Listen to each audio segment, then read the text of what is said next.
જય સ્વામિનારાયણ વિદ્યાર્થી મિત્રો, ધોરણ 7 વિષય ગણિત. આજે આપણે એકમ 8માં ગુણોત્તરમાંથી ટકા વિશે માહિતી મેળવીશું. જે એકમ 8 છે આપણો રાશિઓની તુલના, એમાં ગુણોત્તરમાંથી ટકા કઈ રીતે શોધ એની આપણે માહિતી મેળવીશું. તો જોઈએ, કોઈ એક સંખ્યા એકમ કે જથ્થા એના x જેમ y જેમ z પ્રમાણમાં વેચાય તો તેની ટકાવારી નીચે મુજબ થાય. કોઈ એક સંખ્યા એકમ કે જથ્થા એના x જેમ y જેમ z પ્રમાણમાં વેચાય તો તેની ટકાવારી નીચે મુજબ થાય. તમે જુઓ છો કે x ના ટકા શોધ્યા છે. x ના ટકા છે મિત્રો, તો કે x છેદમાં x plus y plus z ગુણ્યા 100, એટલે કે જે પ્રમાણમાં આપણને આપ્યું છે. તો કે પહેલા આપણે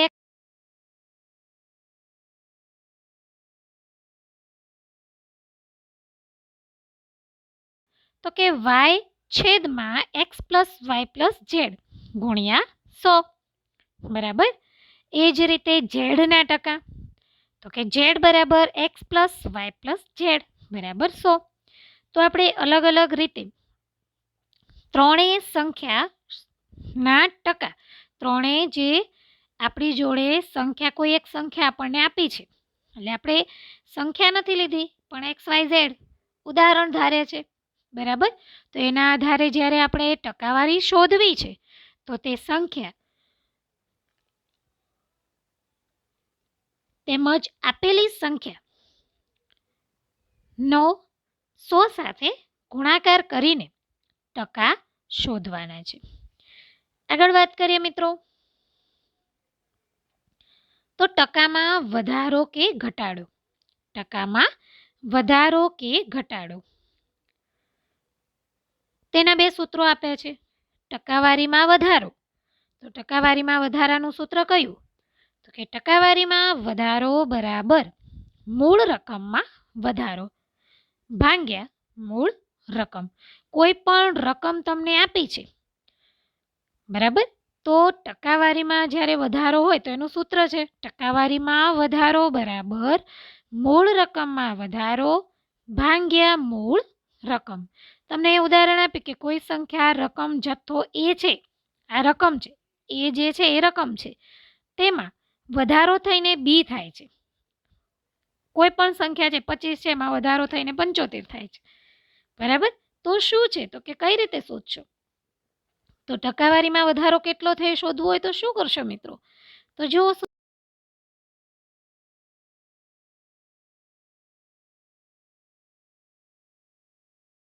તો એ રીતે ટકાવારીમાં વધારો શોધી શકાય છે.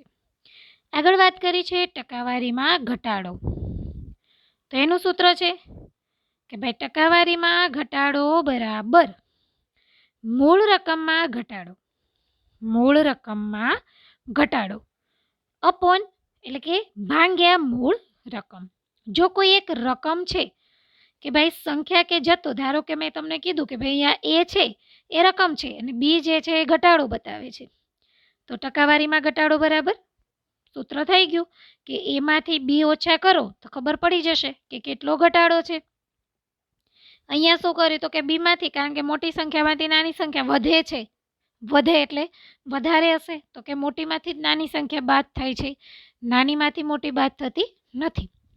તો એ જ રીતે મિત્રો અહીંયા શું કીધું છે તો કે ઘટે છે, એનો મતલબ કે મોટી સંખ્યા છે એમાંથી જ નાની સંખ્યા બાદ કરવાની છે. તો બે સૂત્રો આપણે આજે સમજ્યા, ટકાવારીમાં વધારો અને ટકાવારીમાં ઘટાડો.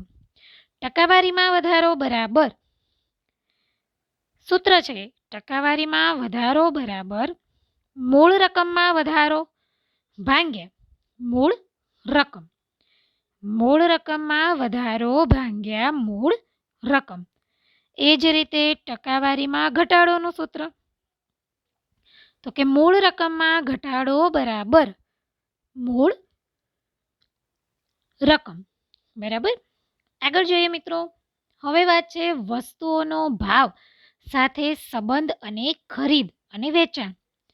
ખરીદી અને વેચાણ કરવાની વસ્તુના ભાવ સાથે સંબંધ કેવો છે જોઈએ આપણે. ઘણા બધા સૂત્રો છે.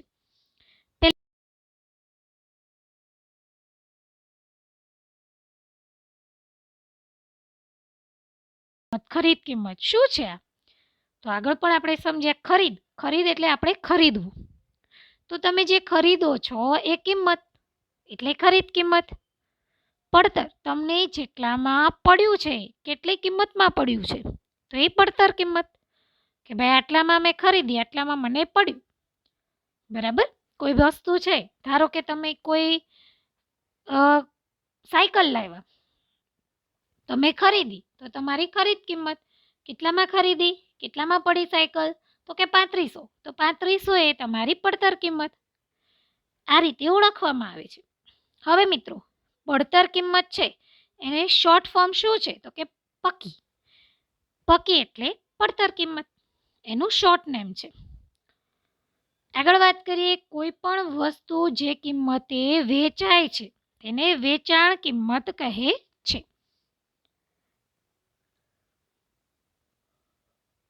ધારો કે તમે સાયકલ લાવે, તમે 3500માં લાવે, હવે તમે 4000માં એને વેચી દીધી, તો એ વેચાણ કિંમત થઈ તમારી. તમે વેચી એ વેચાણ કિંમત થઈ. બરાબર. હવે એટલું યાદ રાખો, વેચાણ કિંમતને શોર્ટમાં શું કહે છે? વેકી. તો બે વસ્તુ આપણે શીખ્યા, પડતર કિંમત જેટલામાં વસ્તુ પડી છે તે, એટલે કે ખરીદ કિંમત જે છે, ખરીદ કિંમત અને પડતર કિંમત એક જ છે. વેચાણ કિંમત તમે વેચી, તો બંનેના શોર્ટ નેમ શીખ્યા કે પડતર કિંમતને પકી અને વેચાણ કિંમતને વેકી લખાય છે. હવે વાત કરીએ મિત્રો, પડતર કિંમત લેસ ધેન વેચાણ કિંમત શું થશે? તો કે નફો. કઈ રીતે?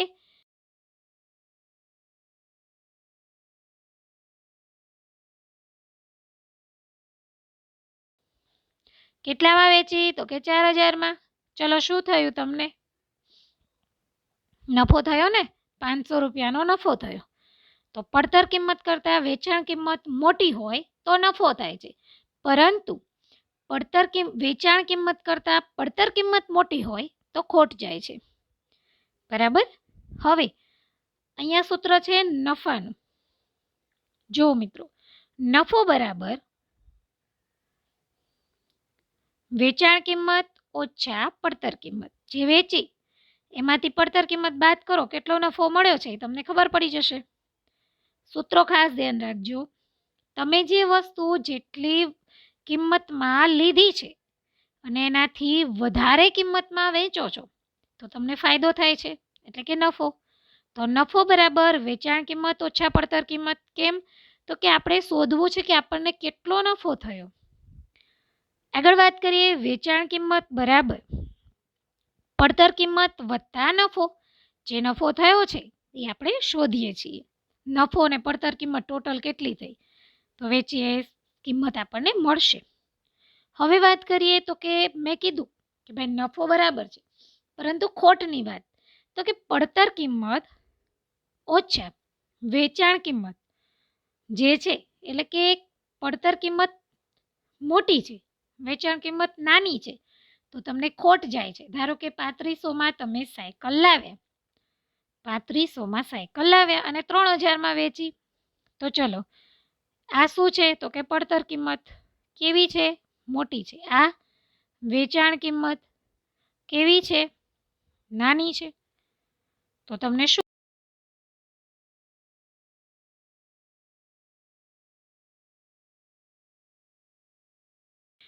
વેચાણ કિંમત શોધવી છે કે કેટલું આપણને ઓલું થયું? તો કે વેચાણ કિંમત બરાબર પડતર કિંમત ઓછા ખોટ. દરેક વિદ્યાર્થી મિત્રોએ પોતાની નોટબુકમાં સૂત્રો લખવા ફરજિયાત છે. તો આજે આપણે પડતર કિંમત, વેચાણ કિંમત, નફો, ખોટ વગેરે વિશે સમજ્યા. આગળ વાત કરીએ વિદ્યાર્થી મિત્રો, હજી વધારે જોઈએ નફો અને ખોટની ટકાવારી. નફો અને ખોટની ટકાવારી. નફાની ટકાવારી બરાબર, નફાની ટકાવારી શોધવી છે આપણે, તો શું કરશો? તો કે નફાની ટકાવારી બરાબર નફો ભાગ્યા પડતર કિંમત. ગુણ્યા 100. કોઈપણની ટકાવારી 100 સાથે ગુણાકાર કરીને શોધી શકાય છે. હવે વાત કરીએ તો કે એક્સની કિંમતની વસ્તુમાં રૂપિયા વાય નફો મળે છે, તો નફાની ટકાવારી એક્સ અને વાય કિંમત ધારી છે આપણે, તો ટકાવારી બરાબર વાય શું છે તો કે નફો, એક્સ કિંમત છે એટલે કે પડતર કિંમત ગુણ્યા 100. સૂત્ર છે નફાની ટકાવારી બરાબર નફો ભાગ્યા પડતર કિંમત ગુણ્યા 100. સૂત્ર ખાસ યાદ રાખવાનું છે અને આ સૂત્ર દ્વારા દાખલા ગણવાના છે. તમને એક ઉદાહરણ આપ્યું છે કે ભાઈ એક્સની કિંમત એટલે કે જે પડતર કિંમત છે, વાય નફો છે, તો નફાની ટકાવારી બરાબર નફો ભાગ્યા પડતર કિંમત ગુણ્યા 100. જે કોઈ કિંમત હોય એના આધારે આપણે શોધી શકીએ છીએ. હવે વાત કરું ખોટની ટકાવારી, તો ખોટની ટકાવારી બરાબર ખોટ ભાગ્યા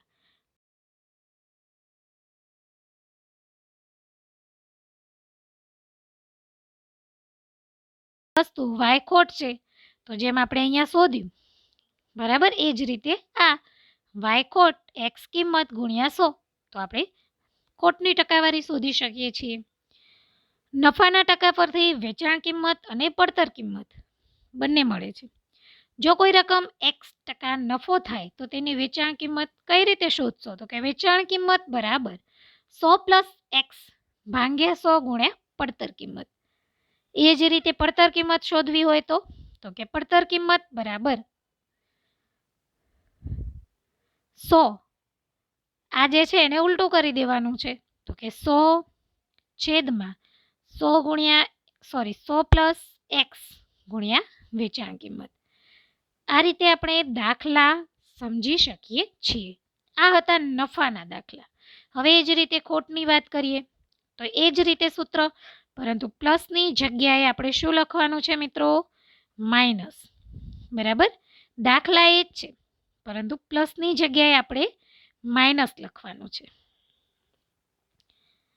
તો જો કોઈ રકમના x% ખોટ જાય તો શું કરશો, તો કે વેચાણ કિંમત બરાબર 100 - x ભાગ્યા 100 ગુણ્યા પડતર કિંમત. આ રીતે આપણે દાખલો શોધી શકીએ છીએ. x છે એની જગ્યાએ જે સંખ્યા હોય એ મૂકીને દાખલો શોધી શકાય. બરાબર, આ રીતે. ઓકે મિત્રો, હવે આગળ જોઈએ વ્યાજ અને વ્યાજની ટકાવારી. વ્યાજ અને વ્યાજની ટકાવારી. રૂપિયા 100 કોઈ ઉછીના આપે અને તેને પરત આપતી વખતે રૂપિયા 110 આપવાનું તેવું નક્કી થાય તો રૂપિયા 10 એ શું છે, વ્યાજ છે. કોઈ વસ્તુ છે, ધારો કે તમે કોઈકની જોડે 100 રૂપિયા ઉછીના લીધા, બરાબર, અને તમે એવું કીધું, સામેવાળાએ કીધું કે જ્યારે તું મને પાછા આપે ને એટલે તારે 110 રૂપિયા આપવાના છે. તો આ 10 રૂપિયા શું છે, વ્યાજ છે. વ્યાજ એટલે વધારાની રકમ. વ્યાજ એક એવી રકમ છે જે ઉધાર રકમનું ભાડું છે. કોઈ મકાનનું ભાડું હોય, ભાડે રહેતા હોઈએ તો આપણે ભાડું ભરીએ છીએ, એમ કોઈ તમને પૈસા તો આપે છે તો એનું તમે 10 રૂપિયા ભાડું ભરો છો. એ ભાડું જે છે એ વ્યાજ છે. તો વ્યાજ એ એવી રકમ છે જે ઉધાર રકમનું ભાડું છે. 10% વાર્ષિક વ્યાજ છે, એટલે કે 1 વર્ષ બાદ મૂળ રકમ ઉપરાંત 10% રકમ મૂળ રકમ એટલે મુદ્દલ. મૂળ રકમ એટલે મુદ્દલ છે કે ભાઈ મુદ્દલ છે એની ઉપર 10% તમારે વ્યાજ દેવાનું છે. તો એનું સૂત્ર છે વ્યાજ મુદ્દલ બરાબર વ્યાજ પ્લસ મુદ્દલ. વ્યાજ પ્લસ મુદ્દલ. આગળ જોઈએ મિત્રો, વ્યાજ મુદ્દલ બરાબર વ્યાજ વત્તા મુદ્દલ. એના શોર્ટ નામ છે વ્યાજ. વ્યાજ એટલે ઇન્ટરેસ્ટ, એનો I. મુદ્દલ principal P. મુદત, મુદત એટલે સમય. મુદ્દલ એટલે આપણો જે રકમ છે અને મુદત એટલે સમય, ટાઈમ.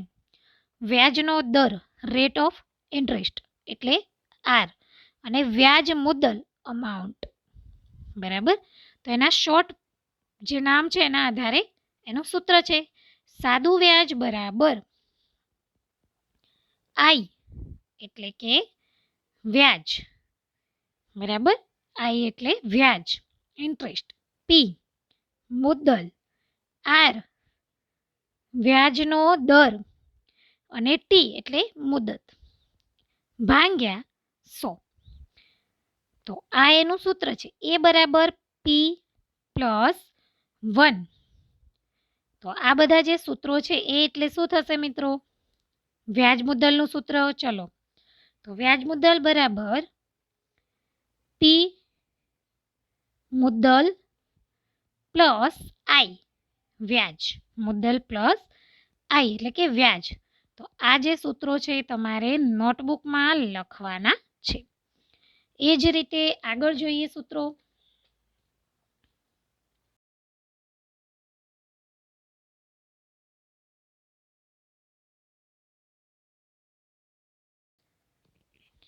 પી એટલે તો કે પી એટલે મુદ્દલ મુદ્દલનું સૂત્ર છે મુદ્દલ બરાબર વ્યાજ આઈ વ્યાજ ગુણ્યા 100 બરાબર આર એટલે રેટ ઓફ ઇન્ટરેસ્ટ વ્યાજનો દર અને ટી એટલે ટાઈમ બરાબર એ જ રીતે વ્યાજના દરનું સૂત્ર છે આર બરાબર આર એટલે વ્યાજનો દર વ્યાજ ગુણ્યા 100 એટલે કે મુદ્દલ વ્યાજ જે હતો ઇન્ટરેસ્ટ બરાબર એટલે આઈ ગુણ્યા 100 બરાબર પી મુદ્દલ ટી એટલે ટાઈમ એ જ રીતે મુદતનું સૂત્ર છે ટી બરાબર આઈ ગુણ્યા 100 આઈ વ્યાજ ભાગ્યા પી મુદ્દલ અને આર જે વ્યાજનો દર રેટ ઓફ ઇન્ટરેસ્ટ બરાબર તો તમારે દરેક વિદ્યાર્થી મિત્રોએ આ સૂત્રો આજે મેં કરાવેલી વ્યાખ્યા બધું જ તમારે નોટબુકમાં લખવાનું રહેશે એના આધારે આપણે આગળના વિડીયોમાં દાખલા સમજીશું જય સ્વામિનારાયણ વિદ્યાર્થી